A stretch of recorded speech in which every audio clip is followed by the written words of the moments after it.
About. It's so wonderful. I'm seeing all of the people that I love that I've spent the last 30, 40, 50 years with. I'm not that old, but I will admit to that this evening because I love you all so dearly. And I'm looking in the depth of the of love and creativity and this particular group right now is just absolutely astounding. It's astounding to me. It's absolutely wonderful. And it will carry us through now and forever. This will carry us through. Absolutely. Yeah. Oh, the art of living. The art of living. And where's the book? I'd like to just show that book while I'm talking. I know it's here it is. Here it is. Here it is. And my wonderful master photographer, he took the photographs of it. There he is, Terrence. This is the book, and it's filled with absolute love, and it's filled with the energy of everyone who is going to speak this evening. Because the three people that are speaking this evening have played such phenomenal parts in my life that I just can't, I just can't say it enough. Oh, oh, thank you. Thank you. The art of living is a visual meditation on the power of self creation. Now, I have many educators in the room, and you all know how to work with our children so that they know how powerful, how genius, how smart they are, and how they are creating themselves, just as we have created ourselves, our families, our children, our community, our living spaces, the people that we encounter and have in our lives are all our own creation of what's inside of us. And looking at all of you this evening, it's like I'm looking at a mirror. I'm looking at mirrors of myself. All of you are a part of that. Through compelling photography and reflective insight, this book explores the profound truth that each of us is the architect of our own existence. It is both a creative manifesto and a roadmap guiding readers toward becoming their most genuine, unapologetic superstar selves. That's who all of you are. All of you are superstars, not only within your own right, but in the right of the universe. At its heart, the art of living affirms that we are masters of our own universe, whether we consciously claim that role or not. Our thoughts shape our identity. Our beliefs shape our reality. We are intelligent because we affirm our intelligence. We are beautiful because we recognize our beauty. I know I get up every morning and tell myself how beautiful I am in the mirror. And then when I walk in the street, people will say, "Oh my goodness, you're beautiful." And I said, "My goodness, you must have saw me this morning in the mirror." It's just a fabulous feeling. Again, we are beautiful because we recognize our beauty. We become what we consistently tell ourselves we are. And how often do we tell our children? You are smart. You are beautiful. There's no one better than you are. In my school became, I was in my school for about 7 years. And 7 years, I told my students how brilliant they were. I told them that you're smart. I said, there's no one smarter than you. I would ask them, who's the smartest person in the world? I would go through the hallway singing. Yeah. Who's the smartest person in the world? And listen, I have proof. I have one of my students, her son was my kindergarten student, and he is now absolutely brilliant. Tell him your son's name. Say- And Donna is a prolific writer. Is a playwright, and oh my goodness, I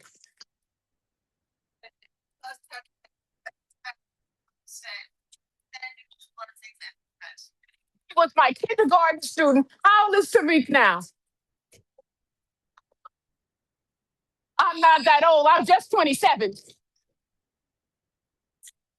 The images within these pages serve as mirrors. reflections of how environment, relationships, style, possessions, and personal expression all reveal the inner narratives we carry about ourselves. Our surroundings are not accidental. They are curated expressions of self perception. The world sees us as we have first imagined ourselves. So wake up in the morning and tell yourself how gorgeous you are. Be so thankful for it and let the world know it because it's real. It is real. This book invites readers to pause and recognize the extraordinary creative power they already possess. Every life is a work of art in progress. The only question is whether the art is being shaped consciously or unconsciously. Once we awaken to our role as creators, we are free to design our lives with intention, authenticity, and beauty. To live is inevitable. To live artfully is a choice. I'm so glad you're here. Thank you all for coming. This is just phenomenal. And there's more brilliance, genius, and love to come.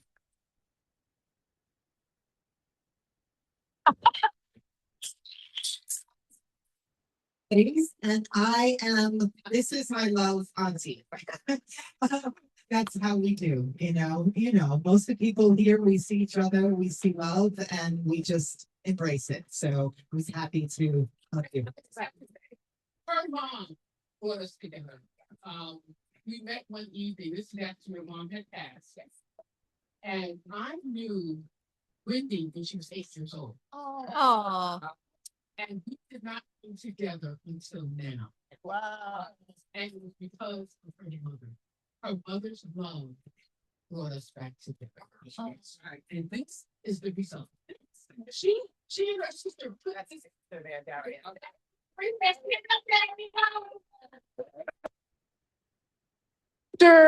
there she is. She and her sister put this event together with professionalism, with love, with integrity. They've just made it the experience it is that we're having today. So I had to say that.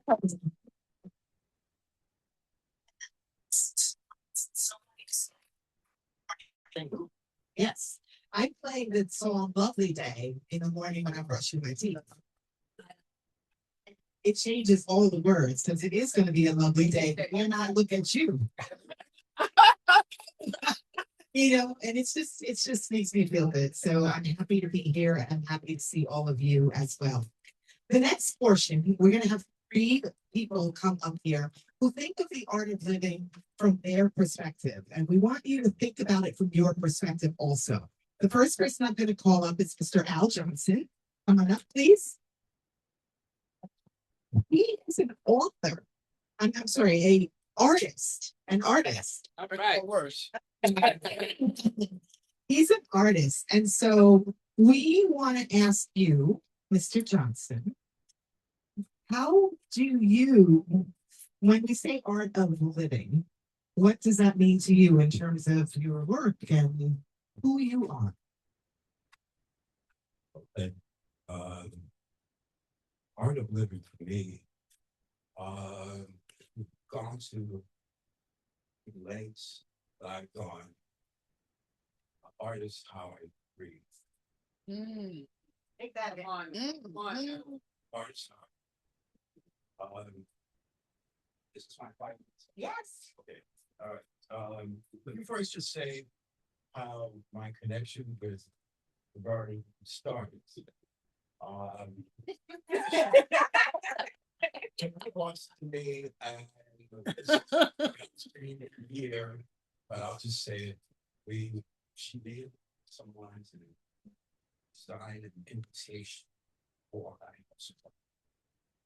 All right, this is like 19. Okay, so long story made short, I did the invitation, but I ended up spinning the music too.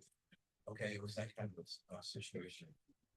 After that I didn't see, we didn't see each other for quite a few years. And within that short amount of time, I'm working in advertising. I had a studio on 39th Street on Fifth Avenue. I started doing sketch work for HBO, and I was doing as well. You know, sorry about that, folks. Like ice cream. Yeah, I'm not used to putting things this close to my mouth. So, Okay. Say, We're recording. So we- all right, that's good.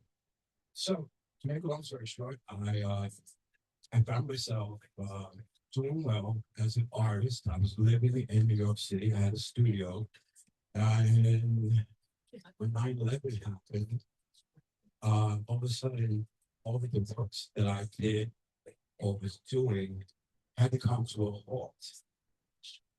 And so it was back in Queens, that painting, and Laverne just happens to drive by. It is, so it's fine. She see all my artwork, and since then she has collected many of my paintings. She wants to do it. And I'm so happy to be here to speak with you all about this moment, because this is a very special. We're, you know, as far as staying creative is concerned, I do workshops with students in Ghana. I also have a workshop I'm also working on and in Gambia. I'm a little choked up about talking about this because of the this is what keeps me going, is knowing that those students in Gambia is the poorest nation in the world, and to know that the community area where this artwork is being placed, it's my artwork that's going up there. But these children and these young adults are discovering African abstract. And every Saturday morning, it's 4 o'clock in their afternoon, in the afternoon for them, and that's when we paint together via Zoom. Okay, so when I look back and I think about my path, I have to also remember the ones that is so supportive to me. My sister and I, with her. Amen. Thank you so much. It is so beautiful. It's gorgeous. An introduction for Al. And I'd like to say that this part is all about my book and my house. At one point many years ago,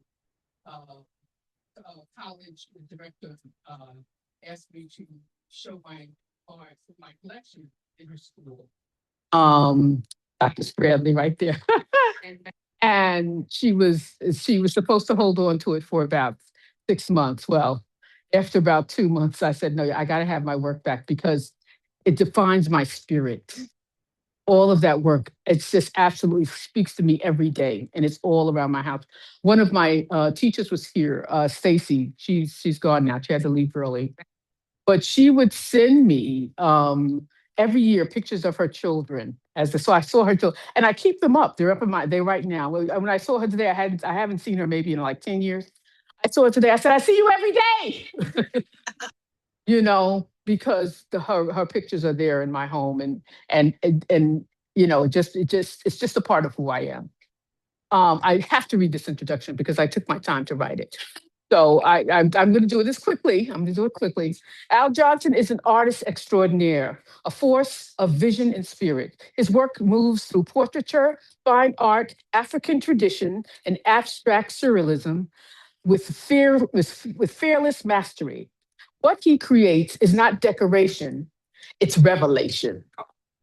Profound as both artist and man, Al lives with what he paints. His expression is exotic, elegant, elusive, and fiercely real, an intentional manifestation of divinity on canvas. His artwork, his artwork pulses throughout the art of living.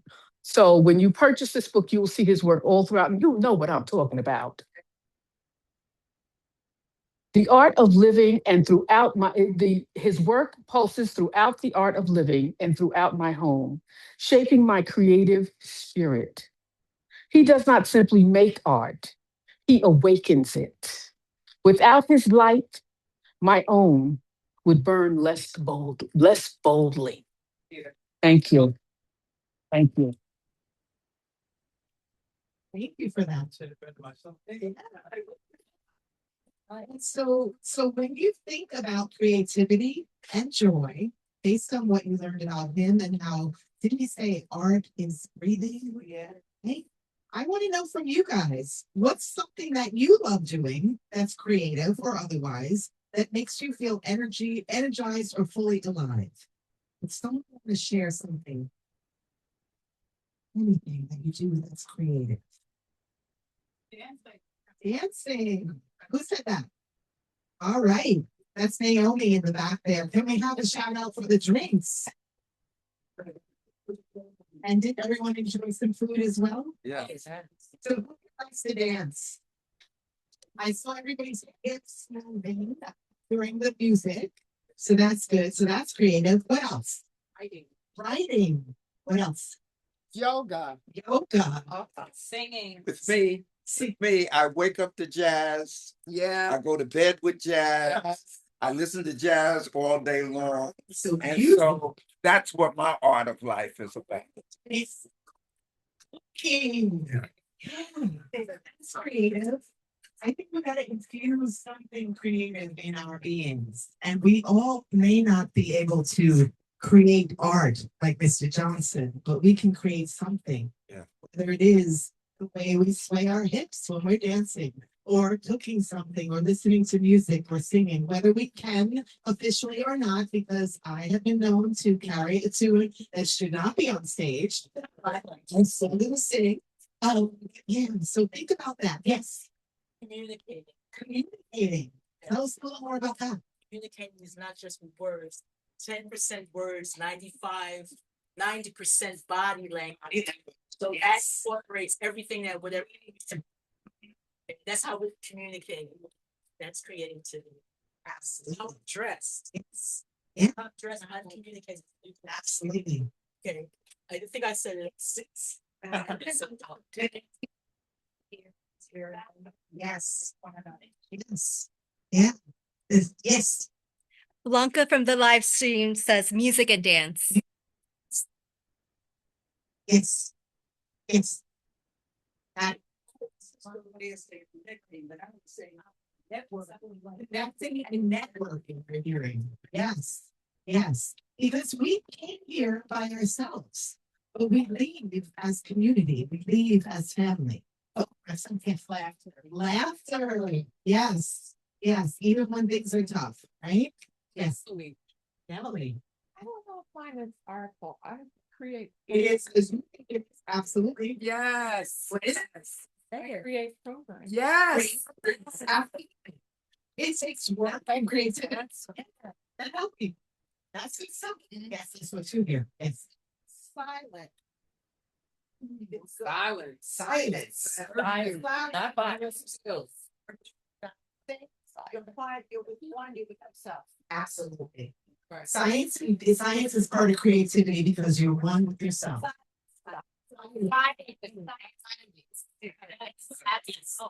was gonna say science. Science. Yeah, because the invention is that science has produced. My grandson does that. And so you were saying something also too. Connecting. I love that. All right, well, thank you. So I remind you to think of how you can be more creative and joyous in your everyday life, in the way you're living. I'm going to bring up the next person. May we call to the stage Andrew Jackson, please. And I'm just going to do a little introduction for one of my favorite people in the world. Andrew, did you know that you were my favorite person in the world? Did you know that? These years, about 40 years, Andrew. And all that time, you have been one of my favorite people in the world. That's and everyone. This is the building that Andrew built. So give it. Listen, we need to stand up for Andrew at this point. We need to stand up for this brother. Oh yeah. Whoa. Oh yeah. We would not be here without you. Andrew Jackson celebration of an an activist librarian is not really tribute, and that's his book back there. It is a proclamation. This book inaugurates with the recognition of a man who is both guardian and generator of culture, a historian who refuses to let memory fade, and a cultural warrior who ensures that community knows itself. Andrew does not simply curate books, he curates consciousness. Through literature and prose, he compels communities to see themselves in real time, powerful, rooted, and alive. His work is movement, not passive reflection, but forward motion toward a brilliant future grounded fiercely in tradition. This library is truly our future. He is caring yet commanding, inquisitive yet immovable, vibrant yet profoundly disciplined in purpose. His presence communicates inheritance, legacy, and responsibility. In his hands, storytelling is not entertainment, it is preservation, revelation, and revolution. Andrew Sekou Jackson stands as a living archive, cultural lighthouse, and a force of intellectual fire. This book declares that many or what many already knows. His work is transformative, his mission is sacred, and his impact is enduring.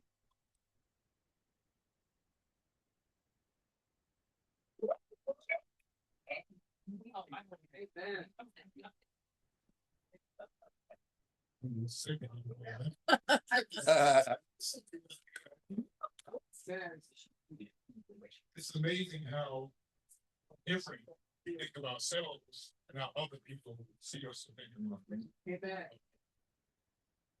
That's what um, I don't have any artistic skills. I don't paint. My brother was an excellent cook. My brother is an excellent cook. My mother was an excellent cook. I don't know. She would think so when I look at art, it is through the eyes of the creator. That's not right. That's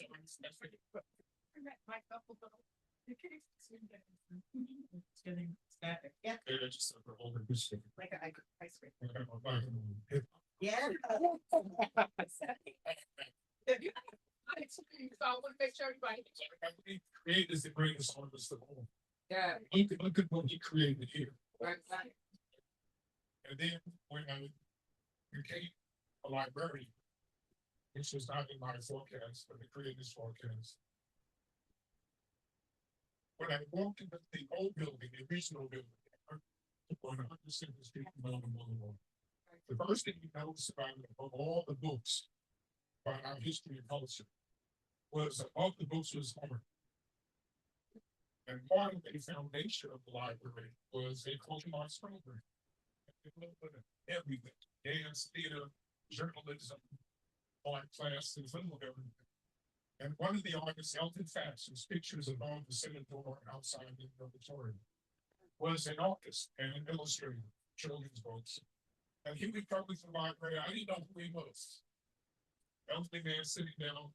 And I would walk by and say hello to everybody that walked in the library. And I sat down and had this conversation with him. Because I told him, he's so comfortable.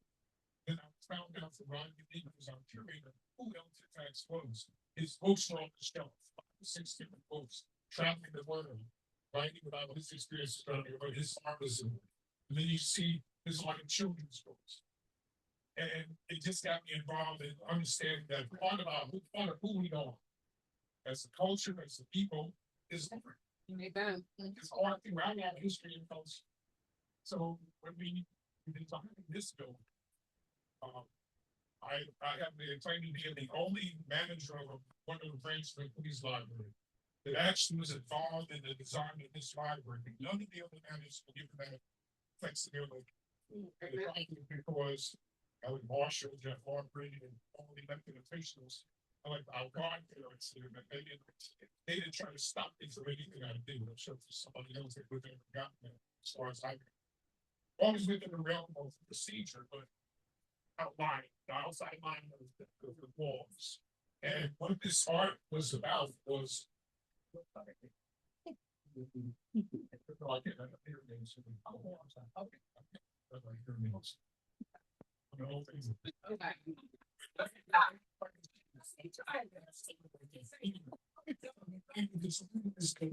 this room is our cultural space, multicultural space. And I kept telling the architects, it has to be a performance-ready auditorium, not one of those you plug by the wall, put a stand up, and that's an auditorium. This is a performance-ready with the stage that came with the piano and all of that. And downstairs, so when you walk around this building, the one thing that says this library, all the other libraries in the world, is that you see art everywhere. Yeah. So when this is supposed to be, it's not an auditorium. This is your living room. Come on now. And art is everywhere. So the more I was involved in the library, the more I got involved in art. And there are people here who've been involved in my life for years. And Michelle Barron, who is not only a creative force and poet, but the chair of Yes. she's a Mr. Brunson and the doctors want to speak and had an artistic space before that we circled in Brooklyn. I've got about 15 years, but every year I go in, not only buy art, but it's lectures and do something about Fonsa in the early 80s. We started a Fonsa celebration here because we wanted people to be able to come and see the culture of our people, the history of our people, the legacy of our people. And of course, one of the principles of Kwanzaa is Uber, creativity. And I always tell them when I talk about Kwanzaa, like all over the city, that each of us has the Uber within us. It's not just on the stage or on the screen or on television, it's within us. Yeah. So everything you do represents your kaboom. Now, I'm aware this is not a costume. Let me correct that because I get that all the time. This is not a costume. This is cultural style. Right. Costume is what you wear for Halloween, which I don't celebrate. Costume is when you go out for the New Year's Eve ball, which I don't deal with because I don't like getting out in traffic and big crowds. But culture is who we are. Yeah. And Uber is what's inside of all of us. To create what comes out of our art, what comes from the creative in us, we just vessels. So when I started attending Kwanzaa celebrations and going to African programs and I started collecting pieces of art. First was a piece of kente cloth, and then it was a bracelet. And next thing you know, my house is full of nothing but African art. Because I've even seen those books on the shelf of artwork in people's homes. Bill Cosby and his wife have a book about their African art collection, and it's a series of them. And now you have to add the Laverne Nimmons book to that. All right. All right. If we go and tour Langston's library, if we go and tour Louis Armstrong House and Museum, the next spot should be the Nimmons household. Yes. Yes. Yes. It's so well laid out. It's Yeah. very inviting. Yes. Yeah. Tell them about those things that we can see. Oh, that's a museum. A library, special like seconds. So we are part of the continuum Yes. of culture, celebration, and art in our lives, in our culture, and within our people. And every day I wake up, I look at art. Come on. Every day I look at a piece of sculpture, and the biggest difficulty is trying now as an elder, just turned 79, to start downsizing. All right. And every time I see a piece, I'm like, ooh, I should have in Arizona one year and seeing a beautiful Native American ring. And I said, no, I can't afford that. The next day I came back to the store. That's right there from that experience. If you see something you really like, Fine. Yeah. Yeah. what builds on the ring. But that opportunity, they never come again. Right. So I let anything slide. Amen. This is the way I dress all the time. Yeah. I used to be asked, don't you feel like a place? No, don't you? First, I used to go to Rikers Island regularly through the library. There's outreach from the library, reading, like studies, etc. And I remember going there one day and I was getting dressed, and I'm dressed in a three-piece suit with a nice tie shirt. And I looked in the mirror and I said, I'm talking to these brothers about being proud of their African heritage and celebrating who they are as black men. And I look like Joe Capone. That's right. Piece of cake. And then the next time I said, I got to put a switch, something on. Yeah. Then, you know, I started buying African clothes. My closet is a book, a store of African clothes. I don't own any American clothes. I gave all my suits away, all the shirts and ties. I gave the Queen's Library for graduating students that don't have a suit. Well, this is the way I dress off now. If we get formal, I get to like to cover that book. I get formal. But I'm not outside so they go back to the So when you look at yourselves and you look at what artists to you, then you also have to ask, how do I reflect who I am in my own? So that when you wake up, you see yourself and not America or and what all the cultures that we come from, the continent, the Caribbean, Central South America, and around the Americas, there's part of this heritage that is you. Yeah. So when you come to this my sacred home, I worked here for 36 years as a director. Wow. So this is all of this is you. And all that this library represents as the first public institution named after Langston Hughes. This is your home. And part of it is giving you ownership of what this place is. And that ownership is seeing yourself all over this library. Piece up on the wall came from Ghana. This banner comes from Ghana. But the heritage banner at the top is made in Ghana. So we are connected to who we are. And through that, the legacy of our ancestors, you're solid. All right. All right. Thank you. So as you think about your connection and your identity, what is something, art or an object or a place or a cultural experience that makes you feel most connected to who you are? Do you have something in your home? Is there a place that makes you feel connected to who you are? Yes, please. Yes, in 1994, I became the founding principal of Benjamin Banneker High School Academy in Brooklyn. And 32 years later, I just want to say, standing there, and it's one of the highest performing high schools in the state. And that's something that if you ever get a chance, please travel to Benjamin Banneker Academy and walk the hallways, because you'll see the quality and the high expectations that we set from 94, and it continues now. Amen. Absolutely. So wants to know exactly where is in that. 77 Clinton Avenue in Brooklyn. Yeah. Where else? Or what else? Is there a piece of artwork? Is there something? I'll share something. You may know Frank Wimberly. Uncle Wimpy is my uncle. And he just passed recently. He was 99 years old. Not Juanita, who was on the board of this library, is still alive. She's 99, coming around the corner. Juanita's more just moves me. Ooh, when I look at it, we have a beautiful piece. We have a bunch of pieces, but there is one piece in particular that is made out of one piece of wood. It is a sculpture, a multi-dimensional sculpture that he had out in his backyard in Sag Harbor.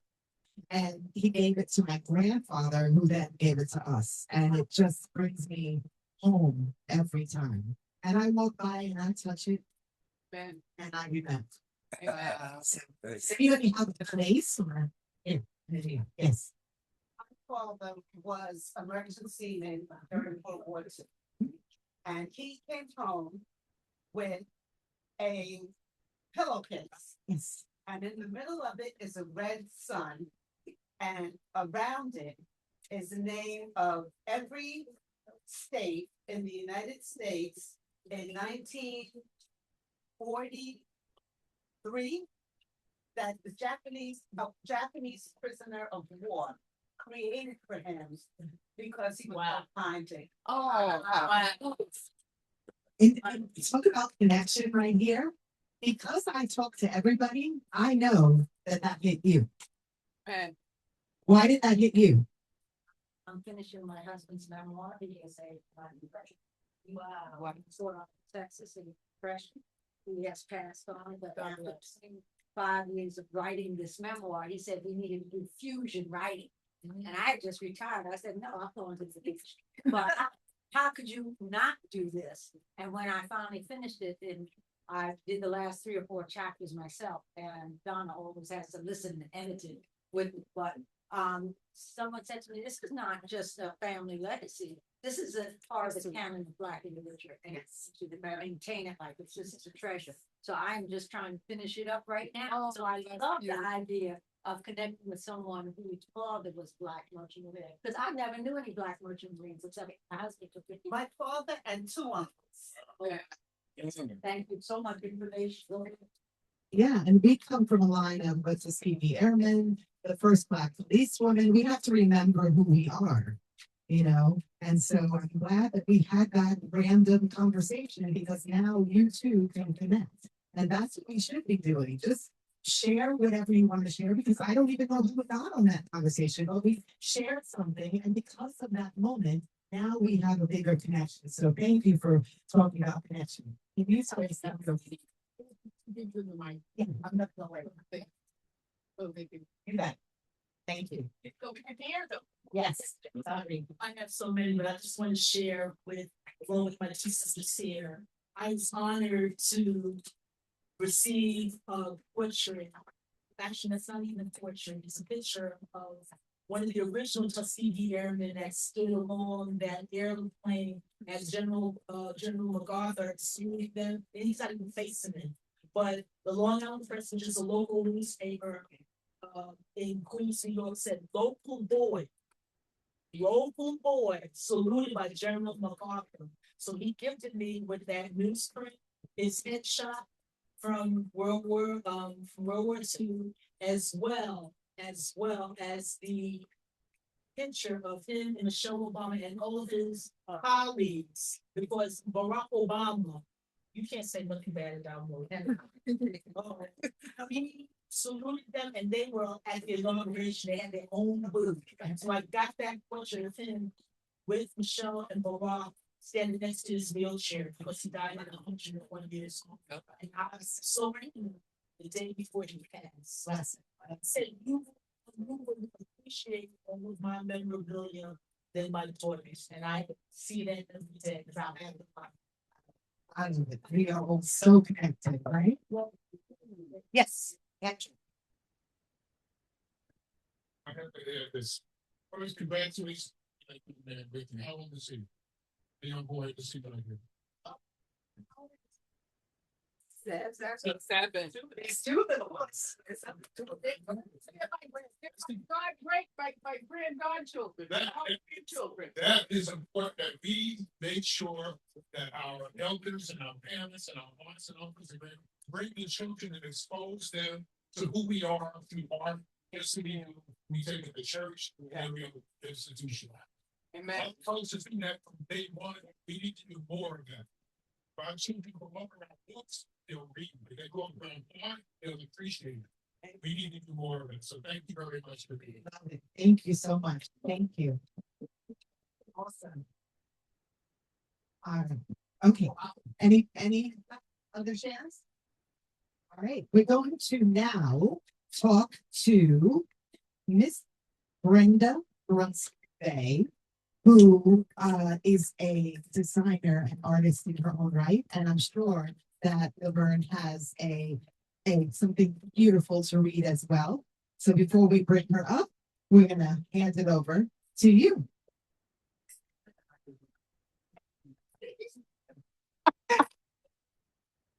It's fun time. Brenda is truly, can you hear me? It's this one. Brenda is truly my star and my love.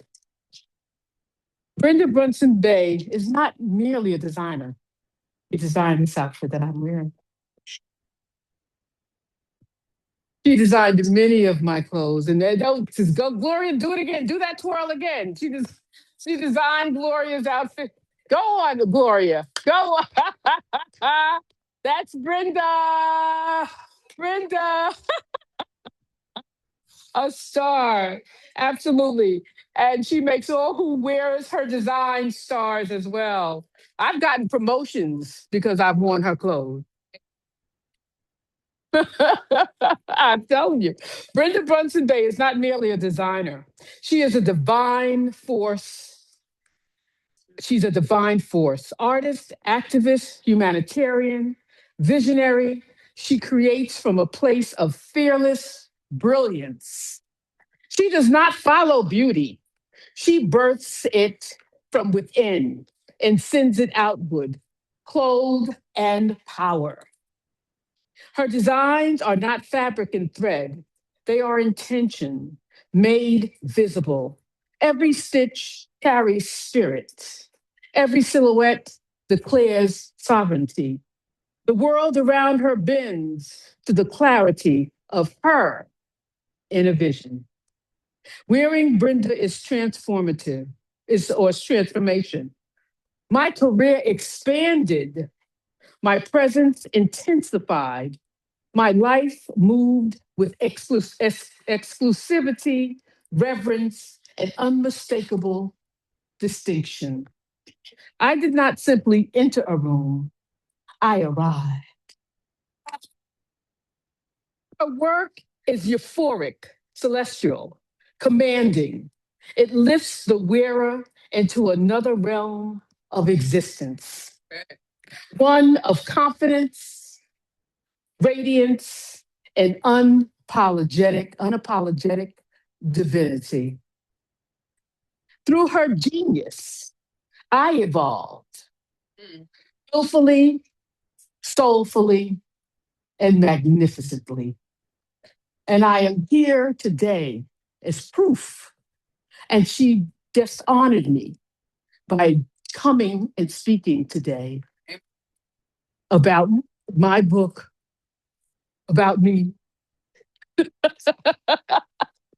I am just blown totally away.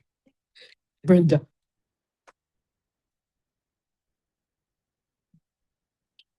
Hello, everyone. Yeah. I am so honored to be here with Laverne, Andrew, Al. It's a joy to be around people who want to know who they are. Who do you think you are?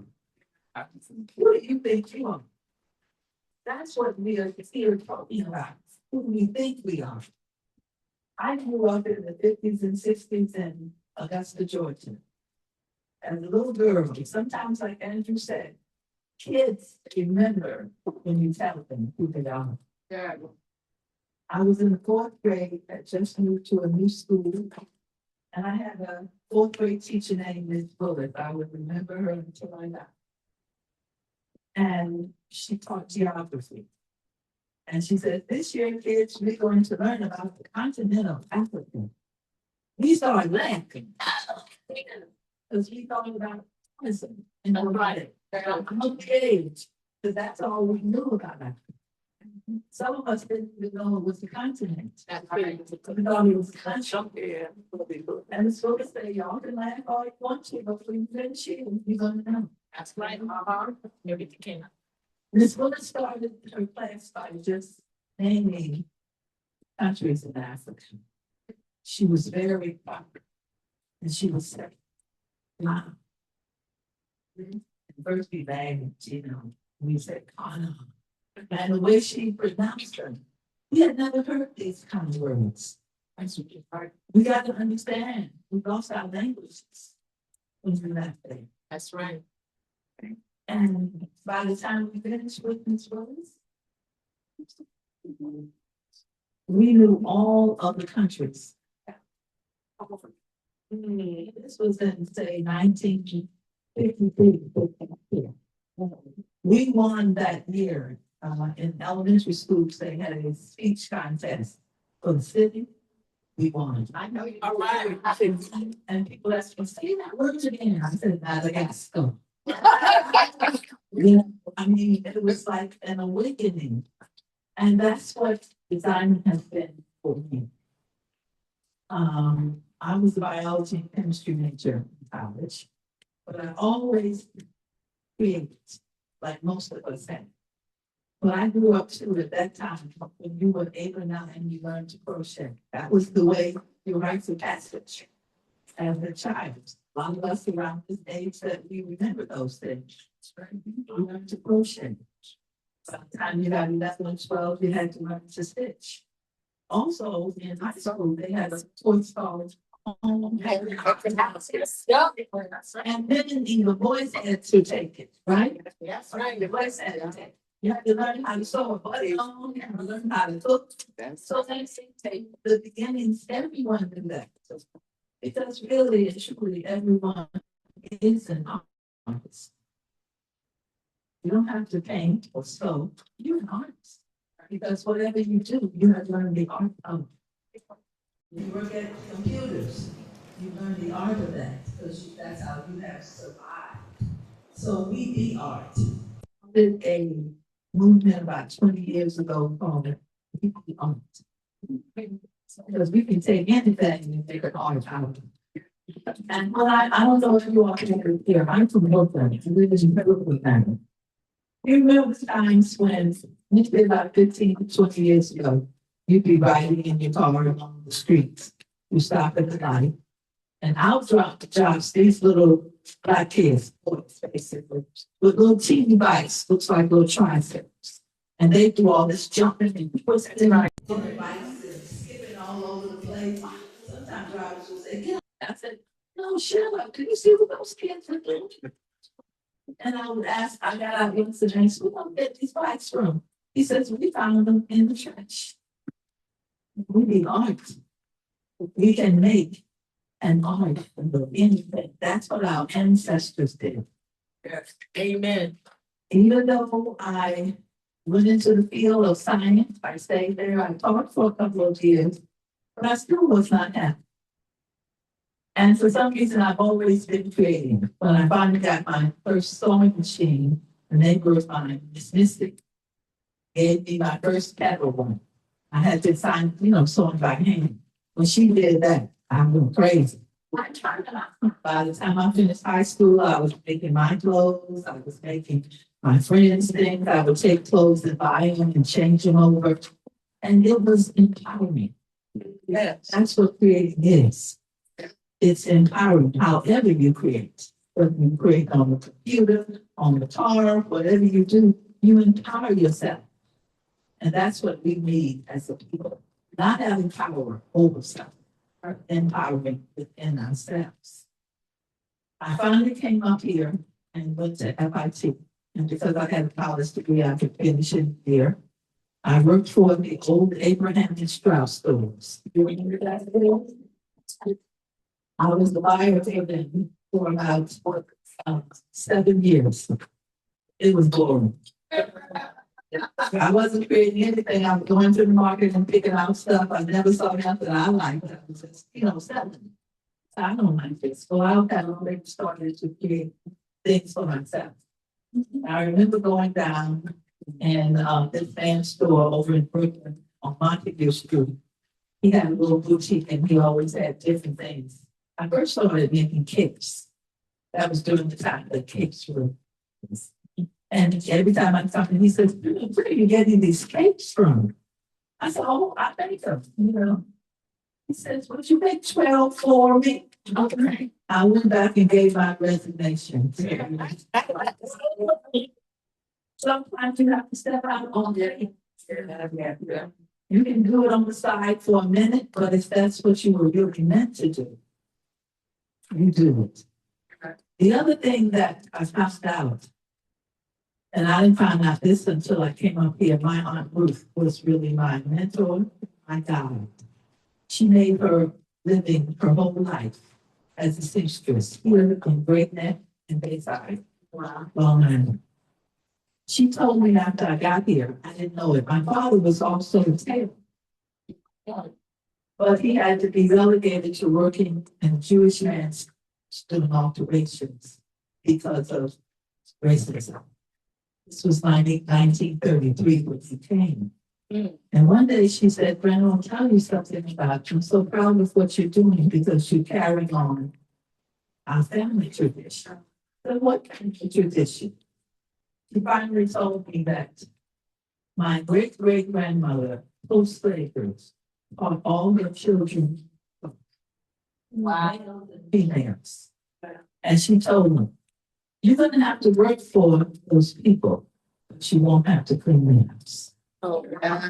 That side, all of the people were sewers or cleaners or doing something like that. So I feel like I'm doing what my ancestry tells me. Wow. And I encourage you all to look into your ancestry, see what your family was known for, because those genes run through you. Well, you don't have to do it as a living, but carry it on because it goes through those little boys' genes. They say you do it, they do it. I have nieces and nephews now who have their own businesses doing creative things. One is talking about trying to go to design school. And when we show that light, we show others. My concept of design, when I first started, because I started in the South, I think I saw some of the first African fabrics down here. My aunt had moved to Brooklyn. And I went to there was an African store. I said, look at these prints. I got them, and I remember I started sewing with. I went my first trip to Africa in the early 80s, Tanzania. And going there, opened myself up to who I was. I just recently found out through African ancestry where my mother's side comes from. I'm working on my father's side. I wanted to know who was the first African that came over here on that side. And I love Tanzania and all of Africa, but I found out that I am from Nigeria and Eritrea. Please check out AfricanAncestry.com. Run by a sister. She has the largest gene pool of African genes of any of the parents. But I want to give you a little talk about how that changed my mind when I went to Tanzania. Afterwards, I went to Ghana. I've gone to several places. I went to Egypt with Dr. Ben. Oh, God bless. Amazing. Amazing. This man showed who we were. If you're not familiar with him, go find his books. Go read. This is the African teaching us about sex, not us going there and learning. Him growing up with the knowledge and passing it on to us. I describe what I do as African Hughes. It's based in African design, but fused with all the other things that we all share. Asian, all the other people that are humans. So as African Americans, we got a lot of people running around. A lot of us are Caribbean. And you also have a lot of Indians, the Asians, they've all mixed in with us. So I try to bring in the blend of African with all the other things that we are. So I'd like to show you a few things shortly, show you my concept of design. First of all, I love fashion. I sometimes lecture over to the school of fashion, my school of fashion. And I have to tell the kids when they show me what they do, I say, you all are not designing clothes, because everything is like a band here. I hear, no, it's no fabric, it's about a yard of fabric. And I like, you are designing underwear. And I have to challenge them to take some fabrics. I said, don't do anything that's less than 3 yards. Because for me, the idea of fashion is not to show everything you have, it's for someone to want to see what's there. That's right. It's the art of illusion. And when you show everything that's there, it's no more interest now. I love skirts. I love to see a lady turn when that skirt is doing that. That's what clothes are. I'm finding out now, I'm seeing that kind of come back some, you know. But we as middle and elders that I am, we have to show them that. You know, we have to show them what clothes are. But anyway, let me tell you a little bit about a few things that I know for. I think that is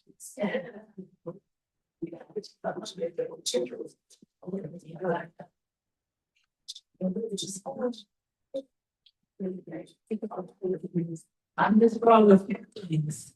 The piece that I have on is an accessory piece that I've been making throughout the years. I call it my African dick. And it's the type of piece that you can take if you're going somewhere and you want an Afro-centric side, black outfit or a plain black dress. You take this, you put this on, change it into, you don't have to have the whole outfit, just 1 or 2 pieces. Other pieces that are up there. Here's a shorter version of it. Yes. I like mixing facts. I don't do anything simple. Flat stuff doesn't mean that to me. I guess I like the idea of movement, big facts. This is another shorter thing that you can wear. You can also turn. It's got 50 miles long. Oh,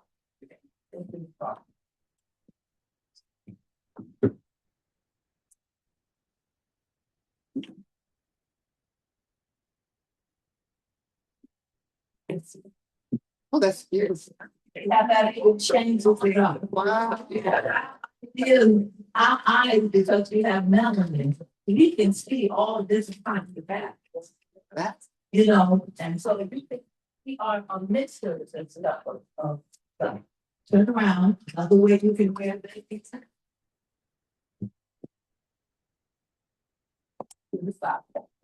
Oh, yeah. Oh, that's this is Africa. That's yeah.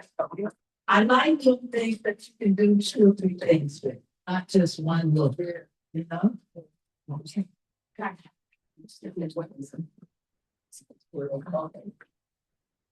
Give me this. This is another piece that's almost like that you can use. One time, many years ago, when Amtrak had the train that you go from New York to Mexico, train. Hello. That you can go from New York to Mexico. And I was married at the time, my husband and I went out there. As we were passing through Mexico, the people picking the fruits and stuff were out there working. And this was the state. And I told my husband, give me a pencil. Give me a pencil. This is what I got. Wow. My pockets, fruits and the product. I love making things that come from our culture or from other people. Because that's who we all are. We are multicultural people. And Africans first, always, everyone comes from us. Yeah. So we have the right to show all the people we are in this.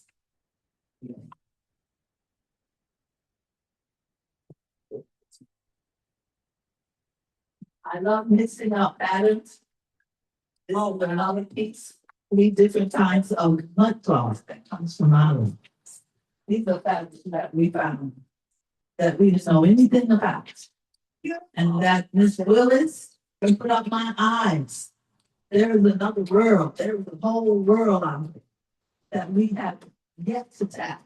There's so many things, because these countries have their fabrics, have everything different. That is who you are. Try to find your ancestors and find it out. Because there's a part of you that's missing if you don't. I am known for my coats. I started doing coats because you can stand and hold this one. Many years ago, because I would make my own things like the cakes. Then I started making coats. This is called my $9 coats. It is a reversible coat. So when you buy most of my coats, you'll get 2 coats in one. That's right. It's reverses over to the boat. And also, somebody said, I like that, but I think it's too small. And the sash that I put with it is the Asian Obi sash. Yeah. Okay, we go. Who's it there? You know, you want to do things that are useful and I have people that come to me that have had folks for me over 30 years. That's right. I say, go back to home economics. Now, this is and it reverses over to graph. All my coats are one of a kind. Not a production designer. I am a one. Can I have someone try that one for you? Yeah. I have to. Oh, great. I don't have it. You put on one of my days. It transforms you. Oh my God. Turn I got to do a mini fashion show. I know. That's around. Okay. Thanks.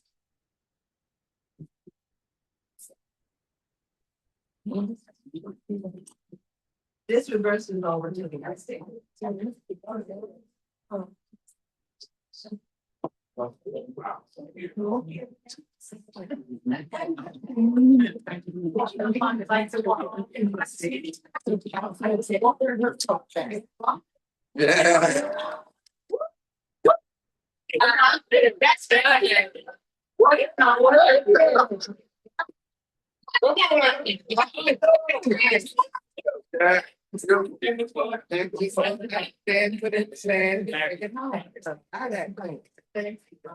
Sister Brenda, do you mind me saying that I'm a breast cancer survivor?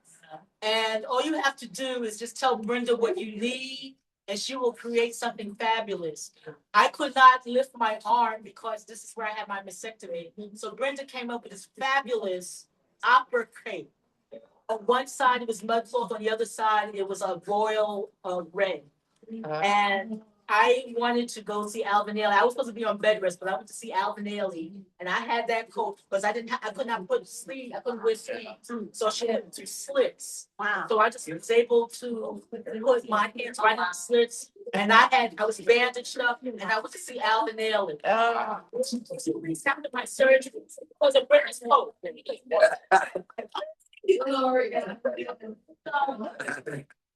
I tribute to the Asian part of the house. It's been found out from Asia, from Zimbabwe and Zaire. So everyone originates from Africa, and they go out to other places and become those. This is my tribute to the Asian people. If you go to Zimbabwe, when they do ceremonial stuff, they have the sleeves out. just like it. Yeah, so that's what we are doing. And you want more model, would you go on? Sure. That's not for both.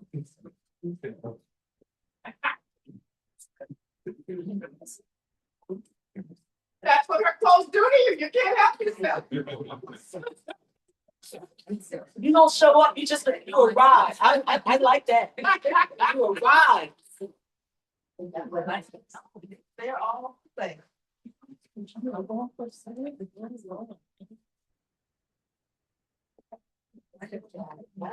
That is gorgeous. Strong girl. That is you. That's you. That's it. She has to give it. She has to volunteer. I invited. Right, I yeah. know. Oh, yeah. Oh, yeah.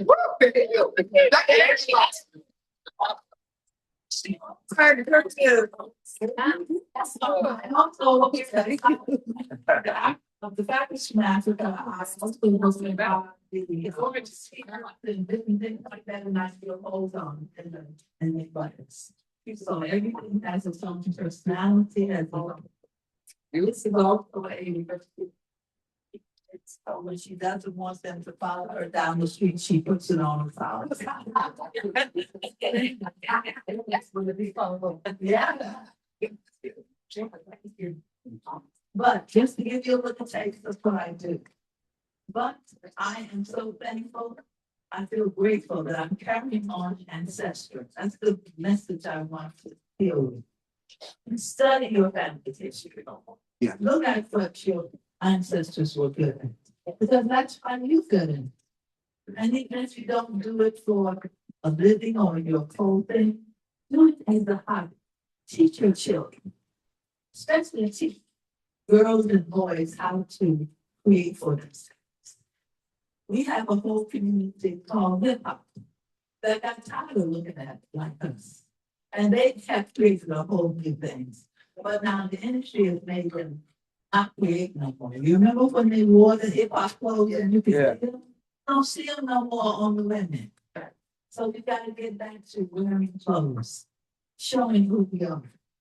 Because what you think about yourself is how you present yourself.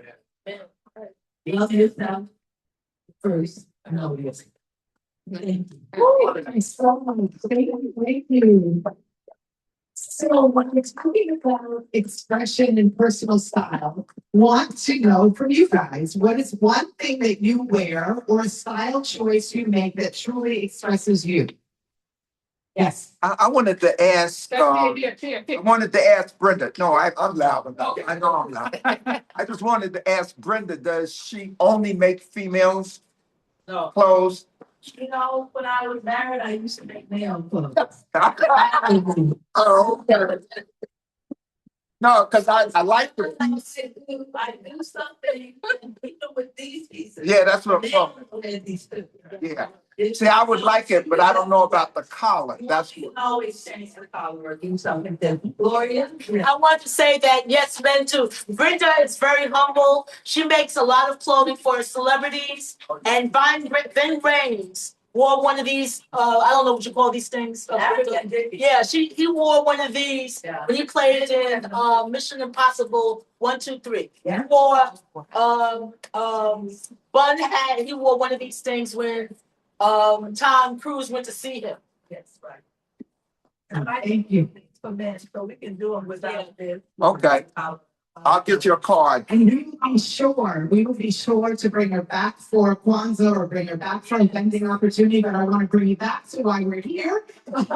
Expression and personal style. What's one thing that you wear or a style choice that you make that truly expresses you? Let us know. Yes.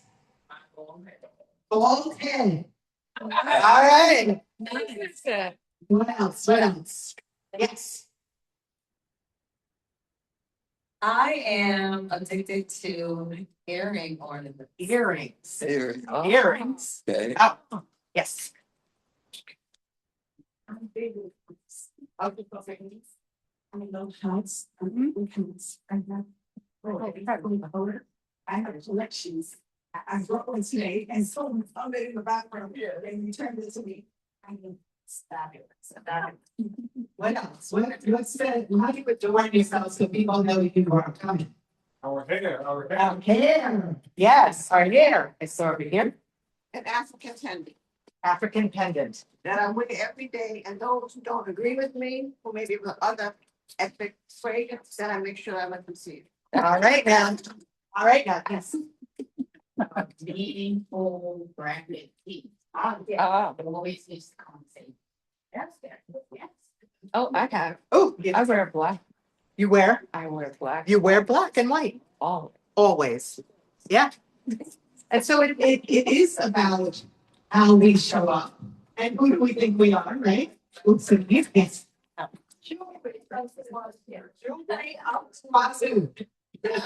Yes, absolutely. Anybody else? All right. Well, thank you. I want to thank the three people that talked about creativity and joy, connection and identity, and expression and personal style. I'm going to turn this back over to Dr. Laverne Nimmons, who is going to share some words from the author. Well, I am blown away, and I know that you all have to be. Let's give all of our speakers a rousing round of applause. They are giants. They are giants in our world. Now, I'd like to make an introduction now for someone who's going to do a reading from the book, from The Art of Living. Dr. Patricia Spradley has been in my life for over 50 years. And it's hard to put into words what that really means. She hasn't just been my sister, she's been my guide, my steady hand, my safe place. At different times in my life, she's been like a mother to me, a trusted friend, and even a colleague. I honestly would not be the person I am today without her love, her wisdom, and her unwavering support. She has walked beside me through every chapter of my life, celebrating the joyful moments and helping me through the difficult ones. She even officiated my wedding in Spain, which said so much about the role she holds in my heart. So when I thought about who I wanted to do this reading, there was no question. This book feels so much like my own story, my journey, my growth, my becoming. And there is no one who knows that journey better than my dear sister, Pat. It means more than I can say to have her share these words today. Amen. Dr. Spradley.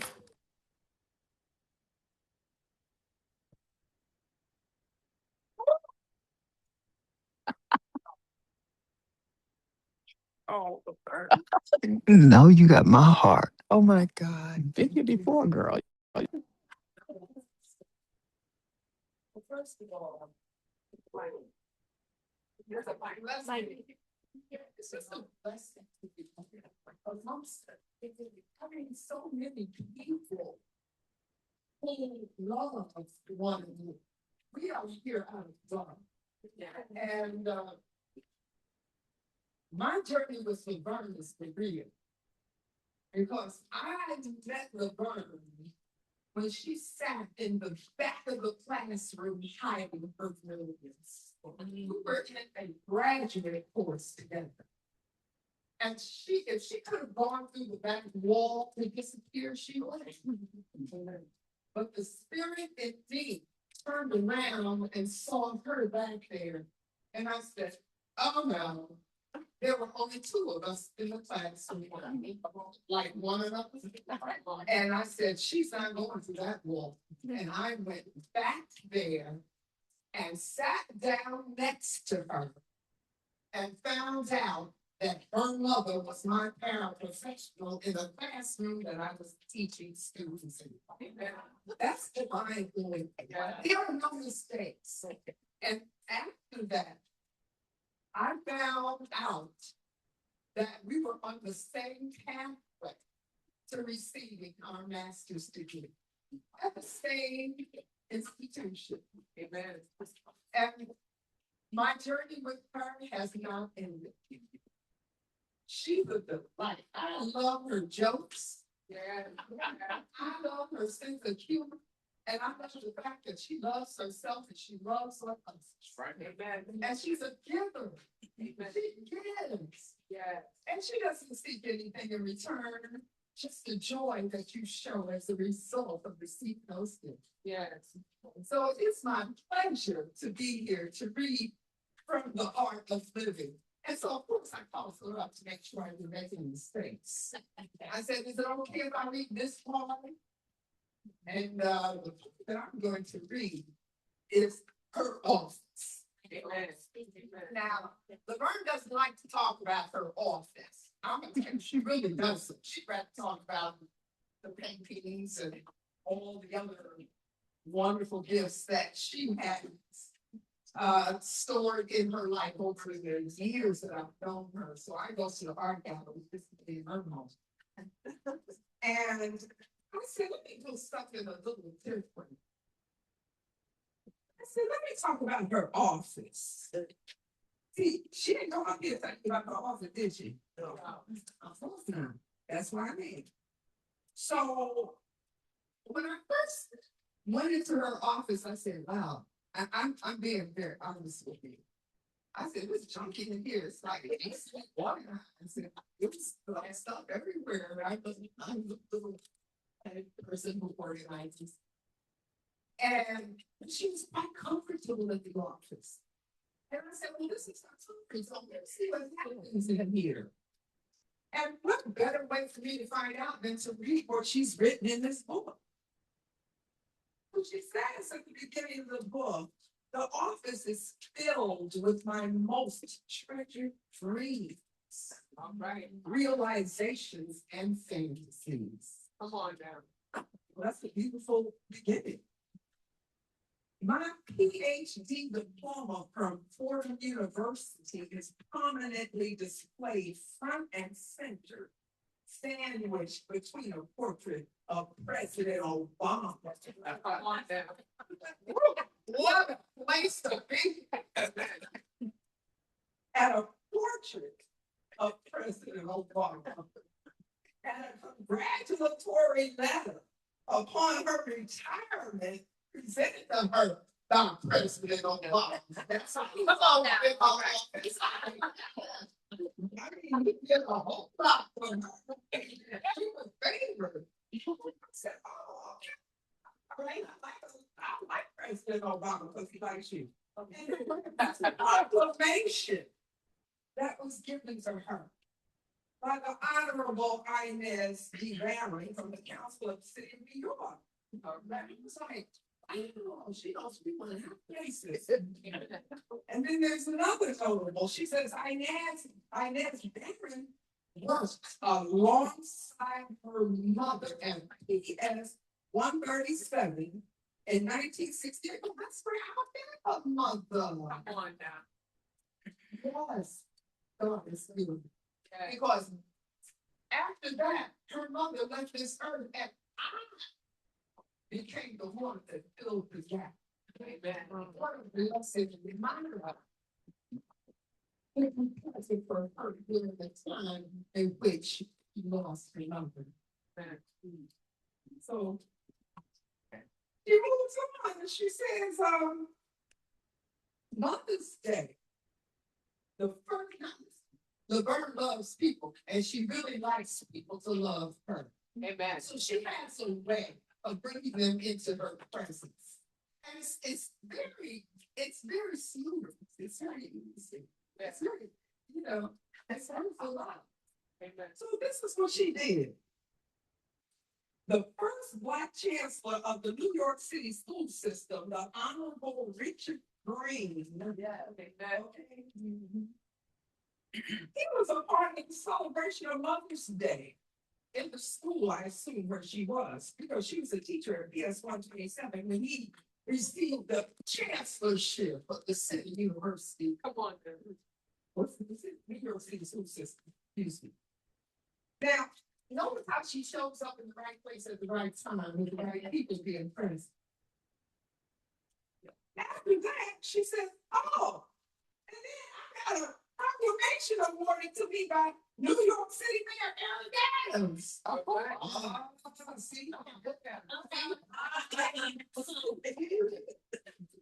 And then she says, oh, and then I got this other thing awarded to me by the trustees of England's Oxford University.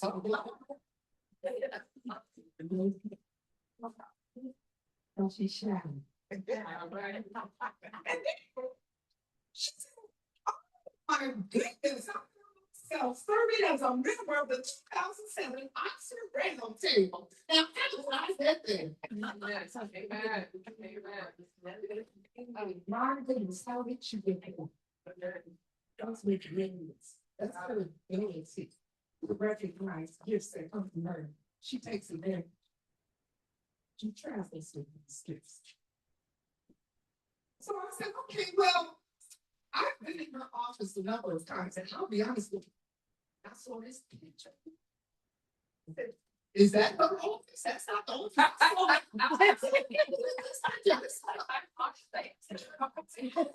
This was staged. Said, oh, that's the other side of the bird that I didn't know about. Look, all organized, beautiful. That's the outside patio. I said, see, wow. I don't know if you refer to putting this in here because this represents who you are.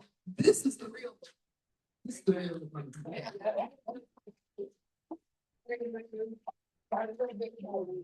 It's hard for me to do the book and hold the microphone. Okay, so then, you know, she's a prolific reader. Yes. Oh my goodness, with the photographic memory of what she's read. So, look at that bookshelf, and I said,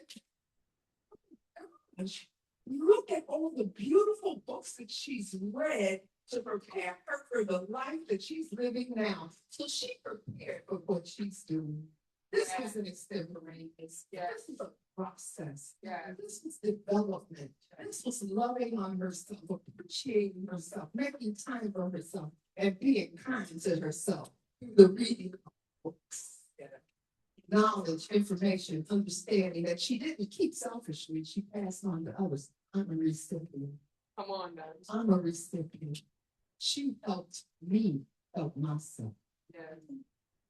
So I said to myself, this one picture that she has here where she's surrounded with all of her degrees, I said, well, this is really the true Laverne. Laverne is sitting in this picture with a bathing suit on. All right.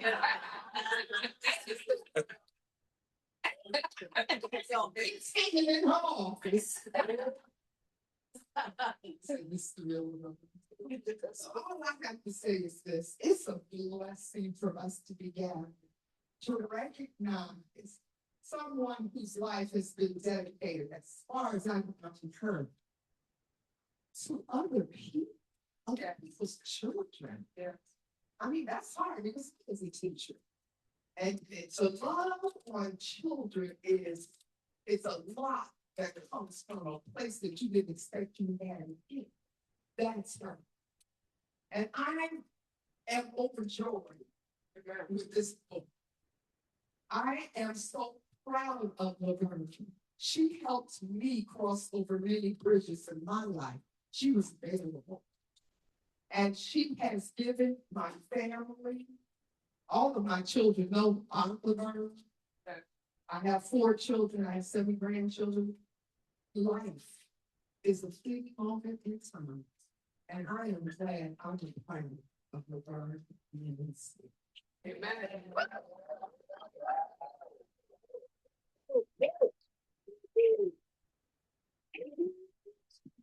Thank you so much. How beautiful was that? How many of you have been in Dr. Laverne's house? Right. Okay. When you walk in there, it feels like home. Yes. It is just beautiful. There's so much to look at. Every time you go and see something else, right? It's just beautiful. So we should only hope that our homes welcome other people and welcome us like that as well. So The next part is I am going to call Dr. Laverne back up here. Amen.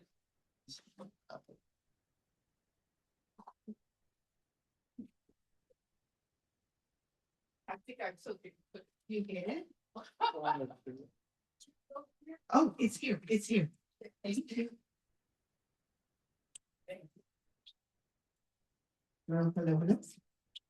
Okay, so the next part of the presentation is a dedication to the Langston Hughes Community Library. I am honored and privileged to give the library 3 books that I've created along with master photographer Terrence Carney back there to place on their shelf. They're being presented to Shakira Smalls, Executive Director. Shakira Smalls could not be here this evening, so I'm presenting these magnificent works created by myself and by Master Carney. Come forward, sir, to present these books to. He's a photographer. Well, I guess a photographer cannot come. Okay, fine, but we know you're there. We know you're there. And can we just give him a hand? Yes.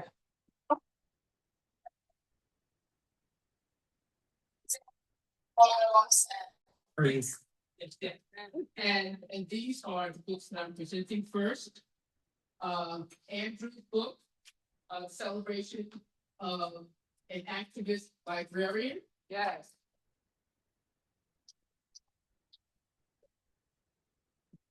Of course, The Art of Living. Yeah. And finally, Awakening.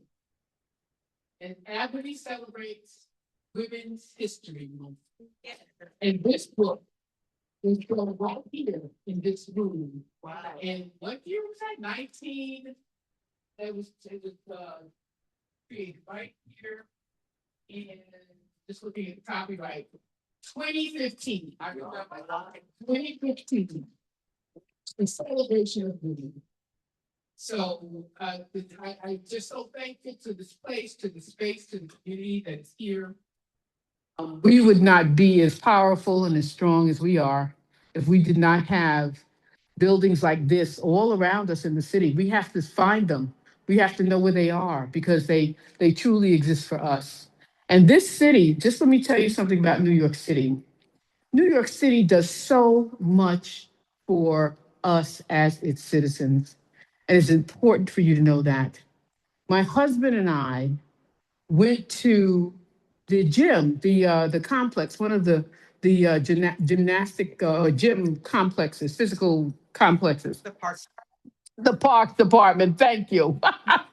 We went to the Parks Department to sign up to join classes, their gyms, the swimming pool, because we need to get busy. I mean, it's hard waking up in the morning and you got aches and pains.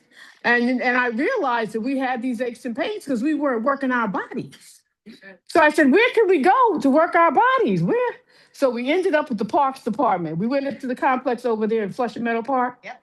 Do you know how much they charge for senior citizens a year to go all the classes? And they're open from 6 a.m. to 10 p.m. every day. And you go swimming, you go to classes, yoga classes, stretching classes, basketball, gym, everywhere.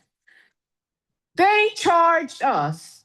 I said, David, start the car. We got to get out of here. They charged us $25 a year. Now, you just have to look it up on the Parks Department. And you can go with anyone. Yeah. You go with anyone. 55 older and or disabled is $25. And I think it's $100 for everybody else for the year. For children, yes, under the age of 17, it is free. You can take your children there. You have a beautiful babysitter pushing sleep. But I just wanted to say thank you on behalf of Langston Hughes. I am Wendy Pennies. I'm a member of the board here, and we gratefully accept your books and we thank you. We thank you. Absolutely. Again, I am so proud and privileged. And now I would like to introduce you to my husband, David Norris, who retired from his job.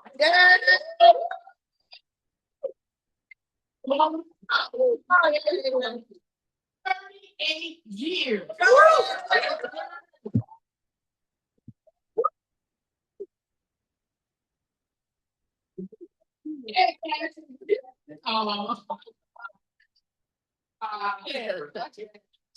I do love him, I'm not pretending. So as you to my dear husband, I won't say how many years, but we have planned, and I have planned for him a South Pacific cruise, leaving from Australia, sailing through to Tahiti or a number of places to Hawaii. And I'm going to let him just tell you, because he's so excited about that experience, about that opportunity. I'm going to let him just tell you about it and just tell me how much you love me. So he's going to just say a few words in the meantime, with just 2 words. Good evening. First, I'd like to say thank you so much for taking the time to come out to support my lovely wife. Thank you for being here. So, yeah, I'm excited about this trip, just to be away with my wifey, just the 2 of us alone for 6 weeks. Wow. We're going to be leaving April 4th on JFK on our way to Australia. So the first stop will be Melbourne, Australia for 5 days. And then on to Sydney, Australia for 5 days. In Sydney, we hop on a cruise, Royal Caribbean. And we're going to do this 18-day South Pacific cruise. That ends in Hawaii, in Honolulu. And you have a grand suite.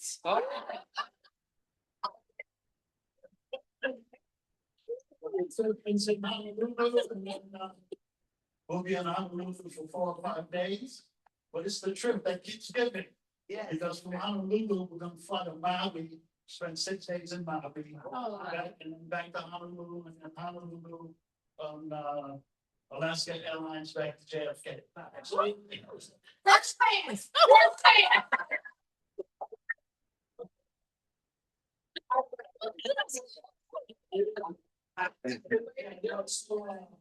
So I'm really looking forward to this trip and stuff with my wife. Because one thing I noticed, Laverne and I, we travel well. Yes. Yeah, we like travel. We like traveling, going to different places and experiencing different cultures, and we do it well together. So I'm looking forward to it. Thank you. One more thing, I'd like to introduce you to my family members. Yeah. Brother Patrick, please stand up. This is my brother Patrick. So we're the bookends. I'm the oldest in the family. He's the youngest.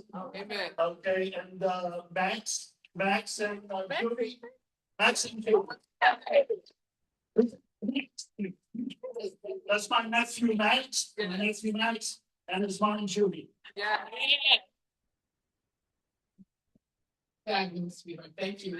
And now we would like to propose a toast to our retired. To ask everyone to get it right. If you don't have one, take their glass up to get it.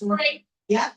Take your glass to get something to drink. Take your glass and we'll fill it back up for you. If you ask over there, do not toast with the glass. Do not toast with the glass. Just if you don't get a bottle of water or something.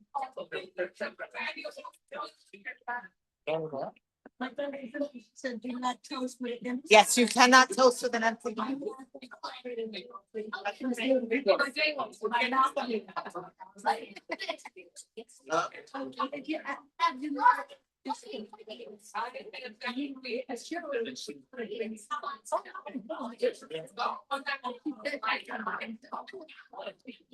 Okay. You didn't say, oh, yeah, I said. I see that. It was something.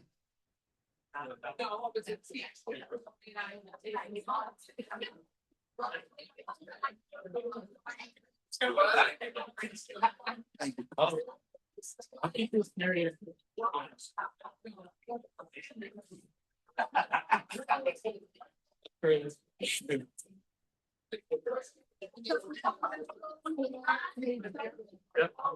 I got. And once we have something to drink, come on back over here, please, so we can toast. Well, does everyone have a piece of They had like 2 left, not out. the least on Sunday? Yes, yes. Did you get one? I think you get one. Yes.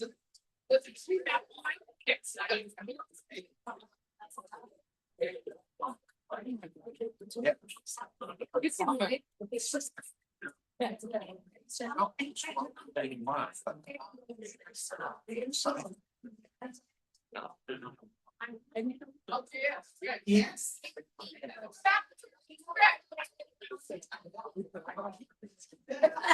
Got the mic if I had it. Oh, because she was leaving you. Does everyone know that he's the sixth?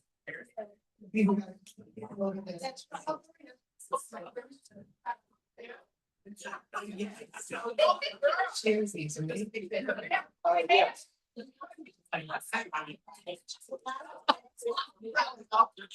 Don't do that. Okay. I know. We have something, yes, something to drink. And a drink. Okay, cut it out. Okay.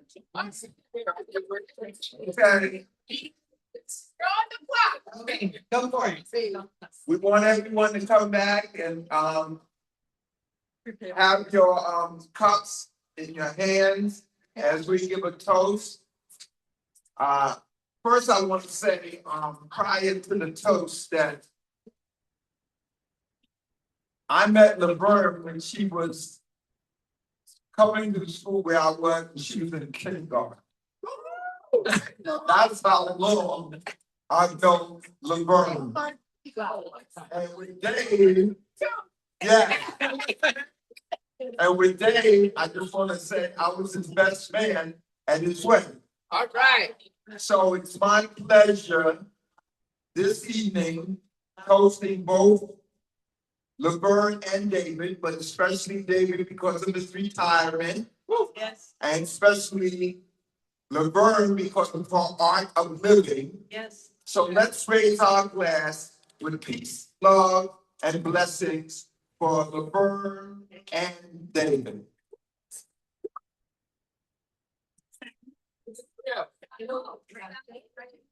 Salud. Para arriba, para abajo.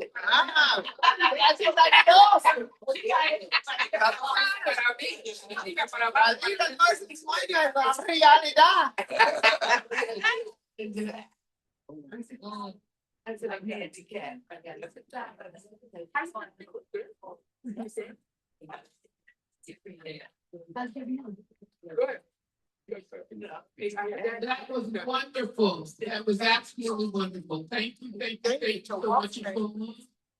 Who has known me for, as long as it's like,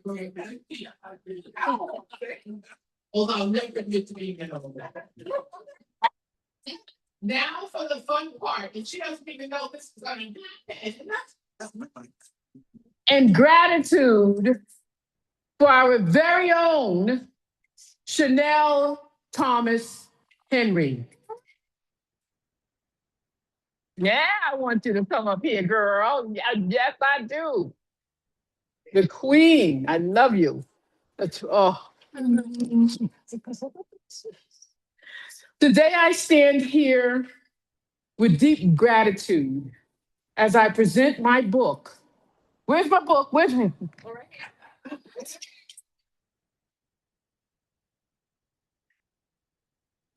As I present my book to a remarkable individual who has truly changed my life and the life of this community. She is not simply a political leader. She is a guardian of hope. She is a courageous vanguard who carries the weight of responsibility with grace and determination. Because of her leadership, lives have been uplifted, voices have been heard, and our community stands stronger. On a personal level, her example has inspired me, encouraged me, and reminded me of what is possible when leadership is rooted in integrity and purpose. I believe in her wholeheartedly. I believe in her mission. I believe in the future she is working so tirelessly to build. I would follow her to the ends of the earth. That is how deeply my respect and trust runs.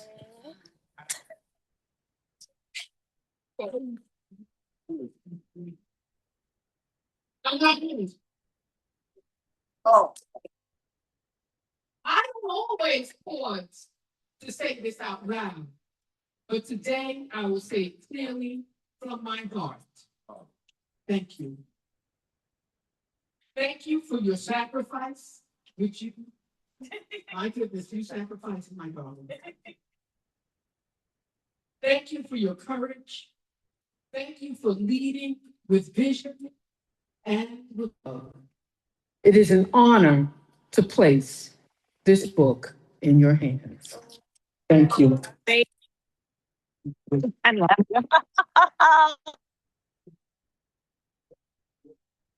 And she had no idea. Oh, she had no idea that I was presenting her. I missed her inauguration. I'm so upset about that. I missed it. I was out of town, but I had to honor you. I had to let you know because I don't often let you know how I feel. And I felt like this evening would be a wonderful opportunity to share with this brilliant community how much I love you. And I think the world of you. And beautiful. You're grateful. Take care of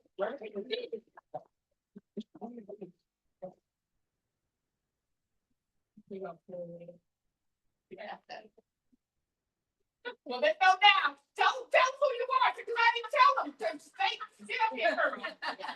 Toot your horn here. Oh, no, go on now. So I said I don't know if you're not from Corona, Stonehurst, you're probably like, who is this young lady standing up here? So I met Dr. Nimmons years ago when she joined community work. She always strutted in there with style and grace. She was a bad woman.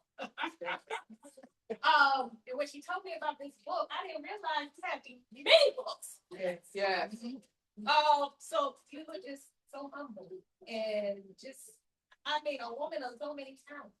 And she always said, I want to help, I want to help, I want to help. So most recently, I just became the city council member representing.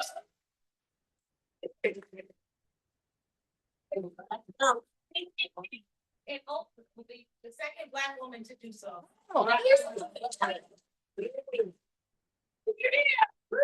Missed for anything in the world.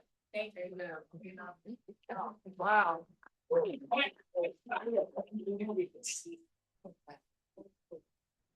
Okay, so we are on weekend.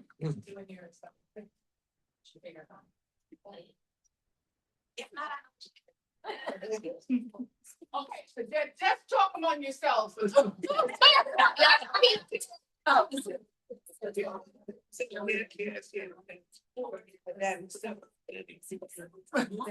They talk amongst themselves. It's like women students, right? Don't make me terminate what? Is it?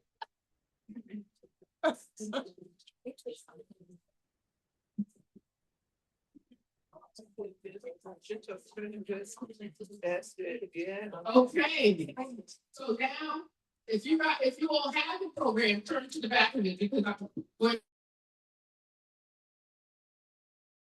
turn to the back of it. I would first like to recognize our master photographer, Terrence Carney.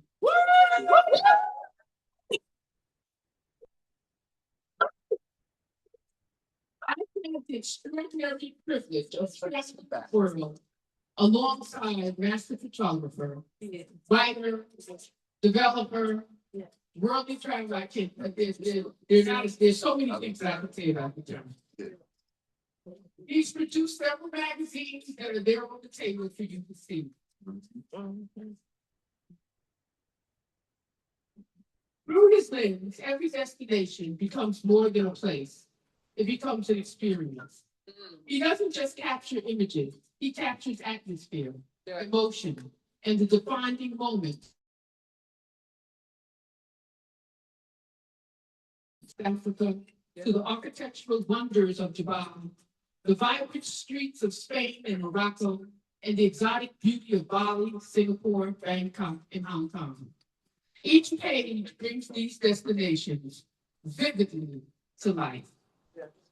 His photography transforms travel into art and preserves the spirit of adventure in every frame. And if you don't believe the magazine's right back there on the table, so please, if you get a second, take a look at them. These magazines are more than a collection of photographs. They are an invitation. Turn the pages, immerse yourself in the journey, and explore the world with us again and again. Yeah. That is his artistry. His artistry is true love of spirit through that empathy. So we honor you, we love you, we thank you with all of our heart. And recognize you to my very own. Parents, thank you. I would also, at this time, like to call up my adult godchildren. Now, I don't have any biological children of my own, but I've collected children.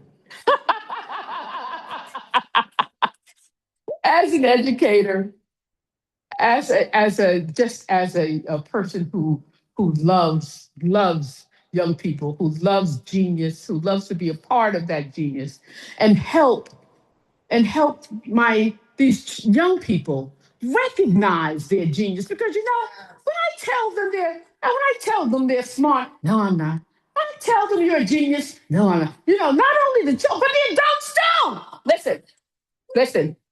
Listen. I have a PhD in education. If I call you a genius, you're a genius. All right? I have the degree to prove it. Okay? So don't question it. I've had the extraordinary privilege. No, that's something else. Now, I want to celebrate some very special people in my life. My incredible adult godchildren. They are my godchildren by baptism, by adoption, by choice, and most of all, by love. They are claimed, admired, celebrated, and deeply, deeply cherished. They bring so much joy, laughter, light into my life. Their brilliance inspires me. Their loyalty humbles me. Their love strengthens me. In so many ways, they have helped shape the person I am today. And I am so proud of each and every one of them. I want to call their names because they deserve to be honored. LaShann, where's my baby? Come on up here, girl. Naomi, where? Naomi, come on up here. Naomi. Ayana, where's Ayana?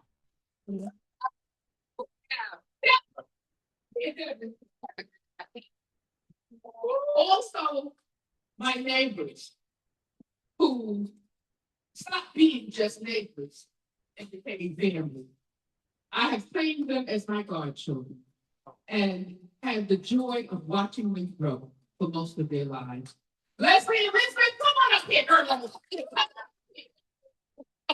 And my other neighbors, they are Tammy, CJ, Jonathan, Caesar, and Andre Day.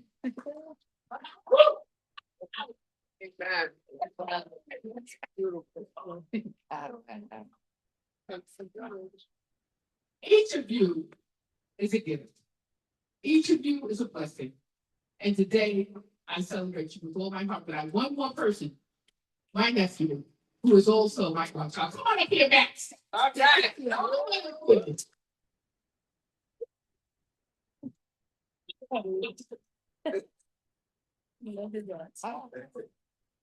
Okay, so these are the hearts, my joy. They fabulous. Oh, you can get a picture. Thank you all. Thank you all. Being the geniuses and the beautiful people that you are. Love you, love you. Okay.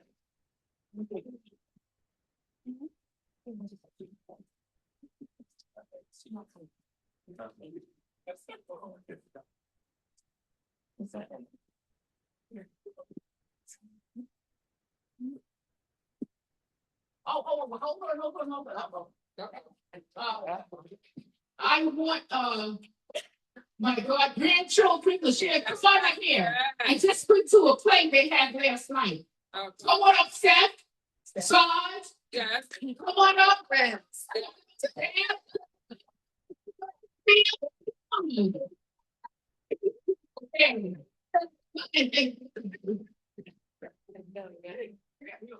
And I had to book the proof. This is yes.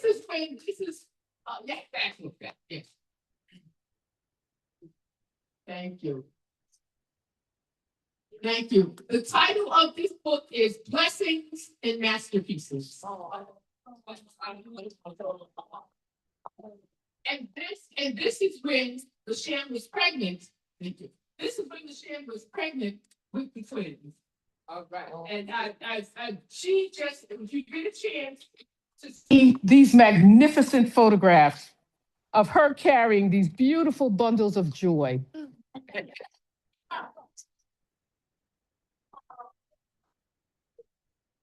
Isn't that phenomenal? That's her carrying these beautiful bundles of joy.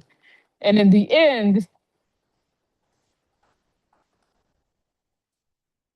oh my gosh, here they are.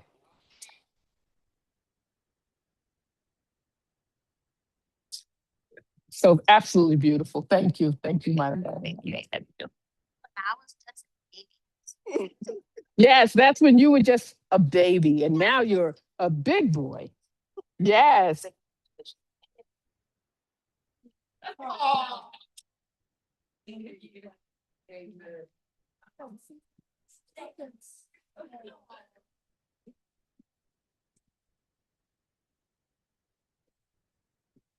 Amen. Okay, now the real stars of this show, Daria and Whitney, just the Whitney. That I said, Whitney, you know, I've been trying to put this thing together for years, and finally, Whitney said, "Oh, I'll help you." I didn't know that she was large and in charge. I didn't know that she was truly the master. And she said, "You know, we do this for a living. We are professionals." And I said, "That is clear. That is very clear." So I thank these two wonderful sisters and all their auntie, and I was proud. And I met their mom and their mother's lovers. Please talk about your mother's celebration. I just want to say this quickly. I met their mother passed away. How long ago? Almost 3 years. About 3 years ago. The last time I saw Wendy, she was about 8 years old, and you were older. So how old were you, Gary? 12. That was the last time I saw them. I didn't see them again until maybe last year. And we connected immediately. And their mom is here right now, gracing us with her love and her presence. And it's just fabulous, and her brilliance. And look at her brilliance, look at her geniuses. Absolutely. Well, we absolutely love you, and it was a pleasure to pull this together and make it your vision. So we're grateful that you involved us, and our mom is being honored on April 4th.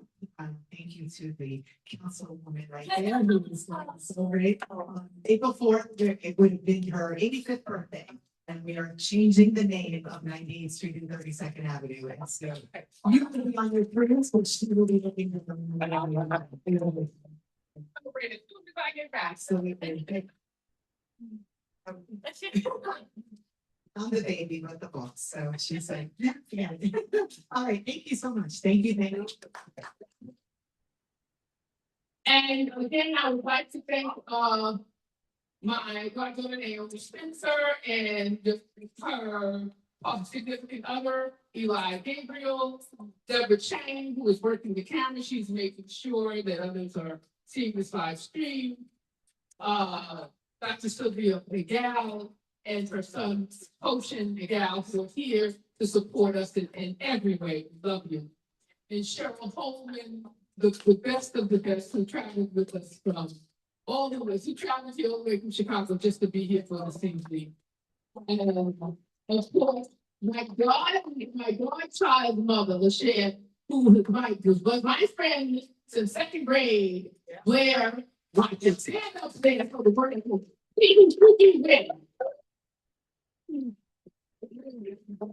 we didn't get along, we was right all the time.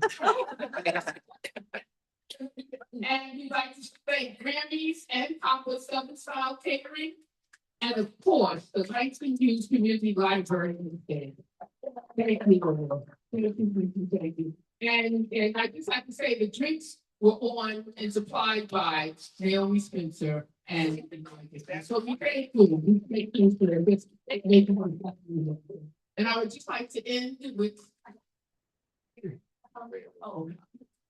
okay. And I'd just like to end with this final poem, and it's about the book, The Art of Living.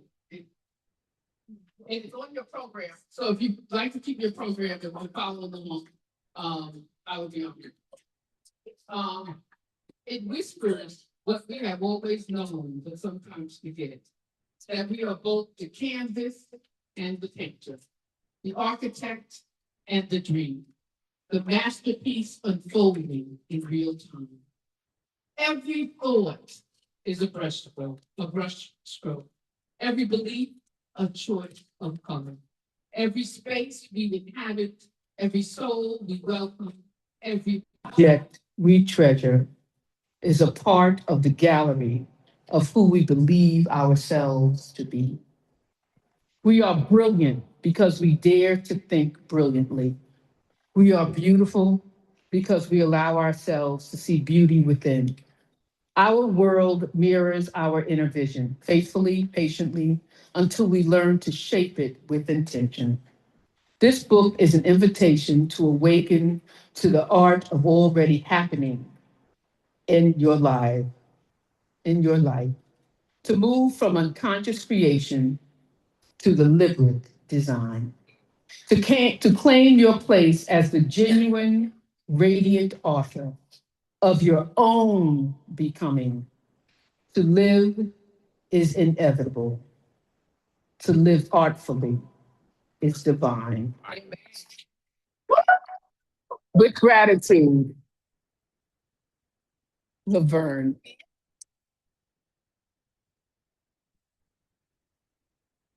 Oh, just to make the. Thank you so much. Thank you.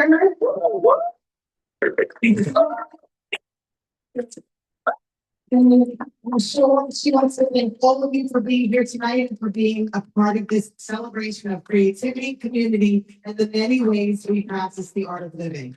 Now we're going to transition into book signing and continued conversation. Dr. Nimmons will be signing copies over in the corner over there. There's a special launch price for the book, for the Art of Living book, is $75 tonight. Please spend some time connecting with each other. and share some reflections with each other about what you were thinking about during the program. May tonight inspire creativity, connection, and stories still waiting to be told. Amen. And you. There's more drinks, there's food, eat your food, drink up, and we thank you for coming. Thank you so much. We're gonna get it. We're gonna get those forms. I'm gonna be in the block.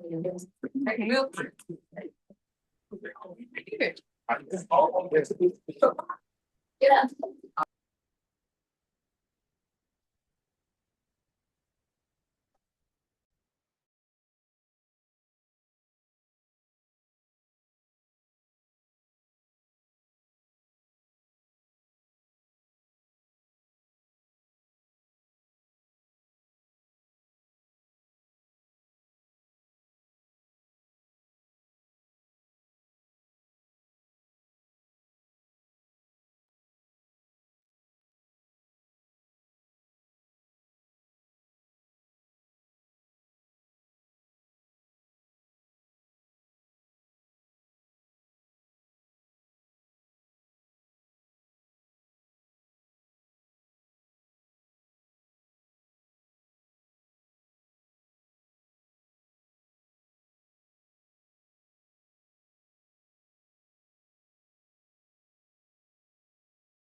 Hi, everybody. How are you? I'm so glad that you were able to make it. I'm so sorry about the mix up, but you prevailed and you got here. So thank you so much for being here. I see Heidi. I see Thelma. I know Blanca was here earlier. Thank you all for being here. I love you, love you, love you. Thank you. It's a big success. Yay!